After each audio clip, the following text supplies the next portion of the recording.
Red and Blue, I'm Major Garrett in Washington. We thank you very much for joining us. The Treasury Department has announced the U.S. has hit its debt ceiling. House Republicans and the White House are at a standoff over what to do next. Some Republicans say they want promises that Washington will cut its expenses before voting to raise the debt limit. The White House says it simply will not negotiate over this issue. In the midst of these disagreements, President Biden is in California today surveying damage from weeks of intense rainstorms in that area. For more, Scott MacFarlane and Caitlin Huey-Burns join me now. Scott is a CBS News congressional correspondent. Caitlin, of course, a CBS News political correspondent. Scott, I want to start with you because the Republicans in the House, fortified as they are with their slender majority, have some members who are very aggressive on this topic, tying some conversation of spending cuts along with negotiations over raising the debt ceiling. You spoke to one of them, Scott Perry. Carry it away. Yeah, Major, I spoke with a number of players in this debate over the debt ceiling over the past 72 hours, and it's becoming clear there aren't two sides to this argument. There are two different arguments happening. They're talking past each other. Democrats, including the Biden administration, say you don't negotiate over the debt ceiling. It's destructive, it's dangerous, it sets a horrible precedent, perhaps a destructive precedent. Some Republicans, including members of the Freedom Caucus who held up the election of Speaker Kevin McCarthy for some time earlier this month, say they want concessions before raising the debt ceiling. But there's the delta. Those Republicans are equating the debt ceiling with future spending, whereas the debt ceiling really is about bills that have already been accrued. We spoke with Scott Perry of Harrisburg, Pennsylvania, a member of that Freedom Caucus, about whether it's risky to even have this debate. You have any concern that we might breach the debt ceiling and cause a cataclysm to the economy? Nobody's interested in the federal government not meeting its obligations. No one is interested, that myself included. But we're also not interested in this status quo where every, once a year at least, we just do the same thing and nothing changes. It's unsustainable.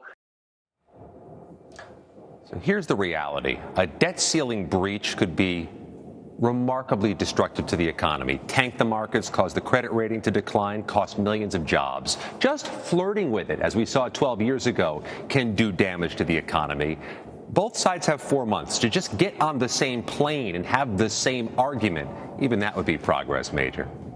So, Caitlin, Scott referred to this 4-month period of time where the Treasury Department has said, as it has said in the past under previous administrations, it can take extraordinary measures as a buffer between hitting the debt ceiling prescribed by law and maneuvering for a while. Yeah. But this maneuvering is not endless. There comes a point in time when the Treasury Department cannot maneuver any longer. Exactly. I mean, you cannot breach that point. And kind of the worst thing you can give Congress is more time, right? They operate on very tight deadlines, as you know well, and as we've covered before. But I think it's interesting kind of to bring back in Scott's point about the dynamics within the conference here. McCarthy could easily go to Democrats for these votes. Democrats that Scott has interviewed have said, look, this is obviously, we want to raise the debt ceiling. He could get a bunch of moderates in Congress to support this. But remember some of those deals that he cut with Republicans to get the speakership. They can easily remove him from the speakership. So he is kind of beholden to this group in a lot of ways. And this is an example of that. They also talk about, comparing, politicians like to compare our budgets to that of the federal government, right? Why can't the federal government... Our family budgets, exactly. Right. And it's just not a comparable... There's not a comparison. Families don't have a defense to operate, right? They don't have these, massive things that they have to fund. So it's a different comparison here. But the comparison to paying something that you've already owed is extremely apt. And so that is kind of the message here. But 4 months is a long time. And to Scott's point, there hasn't been any movement.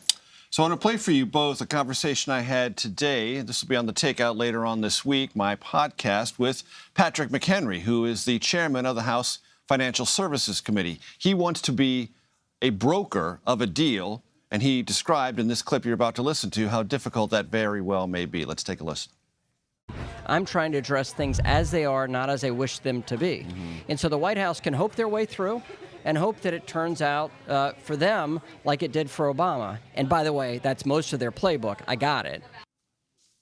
Scott, so what he's referring to there is this White House no negotiation position. Not going to do this. And he's saying, be careful, White House, because Republicans, like Scott Perry, who you talked to, are more entrenched and they're in greater number. And the concessions that Speaker McCarthy made to them to become Speaker are real. And McHenry's point is, you better come around and try to find some way, or this is going to end badly. Really looking forward to the takeout. That's a great booking because Patrick McHenry was part of the brokerage of getting Kevin McCarthy through to the speakership. He was there in those meetings and on the House floor helping to mend some fences, so he could play that role here. But there's two different realities. There's the economic reality and the political reality. Even getting close to this 4-month deadline runs the risk of sparking or exacerbating a recession and hurting the stock markets and your 401k. That's the economic reality we are now in as of today. The political reality, well, let's go back to 2011, when the same political complexion existed. Republicans newly emerging as controllers of the House, Democrats in the Senate, Democratic White House. They took negotiations off the table in 2011. President Obama did. And the next year, he soared to re-election, and House Republicans took a hit and took ownership of that standoff. If that happens again, House Republicans stand to lose politically if history repeats itself politically. Caitlin, I want to play for you and Scott a soundbite from today from the Senate Republican leader, Mitch McConnell. Republican, not majority leader. That burns him to this day, because the midterms did not turn out as Mitch McConnell hoped they would, but he's still a very significant voice in this process. Let's listen to Mitch McConnell on this very question. Periodically, the debt ceiling has to be lifted, and it's always a rather contentious effort. In the end, I think the important thing to remember is that America must never default on its debt. It never has and never will. Told you the dialogue in this recurring movie is drab, but it's still meaningful. Because, again, the Senate Republican leader is saying this is not going to go off the rails. Neither he nor Patrick McHenry or anyone at the White House that I've talked to knows how this is going to be resolved, just predicting confidently that it will be. Well, McCarthy and McConnell are in very different situations. I mean, obviously, you mentioned that McConnell is not the majority leader. He also navigates a very different conference on the Senate side in terms of Republicans. You know, McCarthy's challenges here are vast and are going to require a lot of needling here. But the important thing, too, is not only the impact that this has on the economy, but on people's personal economies, right? You can't make Social Security payments, can't make Medicare payments. These are core constituencies, if you think about it, just from political terms, of people that vote for Republicans, right? And so just from a purely political sense, to Scott's point about taking ownership, that should factor in. But also, it's worth noting, too, that Republicans have had no trouble raising the debt ceiling under Republican presidents. They just did it under the Trump presidency. So this is a dynamic where you have divided Congress and a preview of what's to come, but with real live impacts. Scott MacFarlane, I want to ask you, when I talked to Chairman McHenry today, he said one possible off-ramp would be the creation of a commission empowered by the White House and the Congress, a kind of a joint executive branch, legislative branch commission on the future of federal spending. And I said, I'm going to tell you right now, Mr. Chairman, your hardliners in your Republican conference will say, to go back to where I opened the show, we've seen that movie before, too. And those commissions create lots of tidy reports and a few headlines, but they don't really change things. Do you think a commission would be a way out of this based on the conversations you've had, Scott? That sounds like the mother of all sequels. We had that in 2011, the Super Committee, which proved itself to be anything but super dynamic. I'm going to go back to something else Scott Perry said that really resonated with me as important. He says his constituents demand this, that they demand a challenge on the debt ceiling because $31.4 trillion is a ridiculous amount of money to be in debt.